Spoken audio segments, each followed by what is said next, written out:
ಡಿವೈಒ 60ನೇ ವಾರ್ಷಿಕೋತ್ಸವ ಕೋಲ್ಕತ್ತಾ ರಾಷ್ಟ್ರ ಮಟ್ಟದ ಮೆರವಣಿಗೆಗೆ ಕೊಪ್ಪಳದಿಂದ ಪ್ರತಿನಿಧಿಗಳ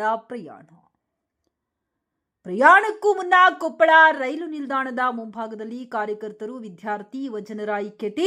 ಚಿರಾಯು ಆಗಲಿ, ಸಂಘಟನೆಯ 60ನೇ ವರ್ಷದ ಸಂದೇಶ ಎಲ್ಲೆಡೆ ಹರಡಲಿ, ನೇತಾಜಿ ಭಗತ್ ಸಿಂಗ್ ನಮ್ಮ ಆದರ್ಶ, ಉನ್ನತ ನೀತಿ ಉನ್ನತ ಸಂಸ್ಕೃತಿ ನಮ್ಮ ಗುರಿ, ಎಐಡಿವೈಒ ಜಿಂದಾಬಾದ್ ಎಂಬ ಘೋಷಣೆಗಳನ್ನು ಕೂಗಿ ರಾಷ್ಟ್ರಮಟ್ಟದ ಸಮಾವೇಶ ಯಶಸ್ವಿಗೊಳಿಸಲು ಸಂಕಲ್ಪ ವ್ಯಕ್ತಪಡಿಸಿದರು. ಈ ಸಂದರ್ಭದಲ್ಲಿ ಸಂಘಟನೆಯ ಜಿಲ್ಲಾ ಕಾರ್ಯದರ್ಶಿ ಶರಣು ಪಾಟೀಲ್ ಮಾತನಾಡಿ, 1966 ಜೂನ್ 26ರಂದು ಸ್ವಾತಂತ್ರ್ಯ ಹೋರಾಟಗಾರರು ಹಾಗೂ ಮಾರ್ಕ್ಸ್ವಾದಿ ಚಿಂತಕರಾದ ಶಿವದಾಸ್ ಘೋಷ್ ಅವರ ವಿಚಾರಗಳ ಪ್ರೇರಣೆಯಿಂದ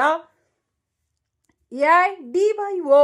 ಸ್ಥಾಪನೆಯಾಯಿತು. ಇಂದು 24ಕ್ಕೂ ಹೆಚ್ಚು ರಾಜ್ಯಗಳಲ್ಲಿ ಸಕ್ರಿಯವಾಗಿ ಸಂಘಟನೆ ಯುವಜನರ ಹೋರಾಟಗಳು ಬೆಳೆಸುತ್ತಿದೆ.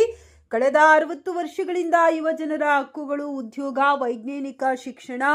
ಸಾಮಾಜಿಕ ನ್ಯಾಯ ಹಾಗೂ ಪ್ರಜಾಸತ್ತಾತ್ಮಕ ಹಕ್ಕುಗಳಿಗಾಗಿ ಸಂಘಟನೆ ನಿರಂತರ ಹೋರಾಟ ನಡೆಸುತ್ತಿದೆ ಎಂದು ಹೇಳಿದರು.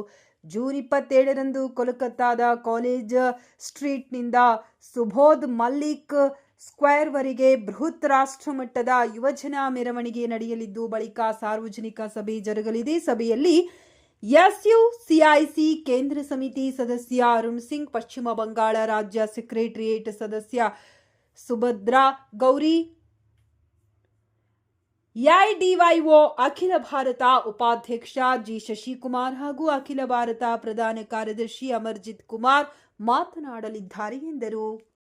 ನಮ್ಮ ಗುರಿ ನಮ್ಮ ಗುರಿ ನಮ್ಮ ಗುರಿ, ನಿರುದ್ಯೋಗ ಮುಕ್ತ ಭಾರತ ನಮ್ಮ ಗುರಿ ನಮ್ಮ ಗುರಿ ನಮ್ಮ ಗುರಿ ನಮ್ಮ ಗುರಿ, ಕೋಮುವಾದ ಮುಕ್ತ ಭಾರತ ನಮ್ಮ ಗುರಿ ನಮ್ಮ ಗುರಿ ನಮ್ಮ ಗುರಿ ನಮ್ಮ ಗುರಿ, ಜಾತಿವಾದ ಮುಕ್ತ ಭಾರತ ನಮ್ಮ ಗುರಿ ನಮ್ಮ ಗುರಿ ನಮ್ಮ ಗುರಿ ನಮ್ಮ ಗುರಿ, ಸಮಾಜವಾದಿ ಭಾರತ ನಮ್ಮ ಗುರಿ ನಮ್ಮ ಗುರಿ ನಮ್ಮ ಗುರಿ ನಮ್ಮ ಗುರಿ, ಇನ್ಕ್ವಿಲಾಬ್ ಜಿಂದಾಬಾದ್ ಜಿಂದಾಬಾದ್ ಜಿಂದಾಬಾದ್, ಎಐಡಿವೈಒ 60ನೇ ವರ್ಷದ ವಿಚಾರಗಳು ಎಲ್ಲೆಲ್ಲೂ ಹರಡಲಿ ಎಲ್ಲೆಲ್ಲೂ ಹರಡಲಿ, ಕಲ್ಕತ್ತಾದಲ್ಲಿ ನಡೆಯುತ್ತಿರುವ ಎಐಡಿವೈಒ 60ನೇ ವರ್ಷದ ಸಂಭ್ರಮಾಚರಣೆ ಯಶಸ್ವಿಯಾಗಲಿ ಯಶಸ್ವಿಯಾಗಲಿ ಯಶಸ್ವಿಯಾಗಲಿ ಯಶಸ್ವಿಯಾಗಲಿ, ಯುವಜನರೇ ಒಂದಾಗಿ ಹೋರಾಟಕ್ಕೆ ಮುಂದಾಗಿ, ಇನ್ಕ್ವಿಲಾಬ್ ಜಿಂದಾಬಾದ್ ಜಿಂದಾಬಾದ್ ಜಿಂದಾಬಾದ್, ಭಗತ್ ಸಿಂಗ್ ನೇತಾಜಿ ನಮ್ಮ ಆದರ್ಶ ನಮ್ಮ ಆದರ್ಶ ನಮ್ಮ ಆದರ್ಶ ನಮ್ಮ ಆದರ್ಶ.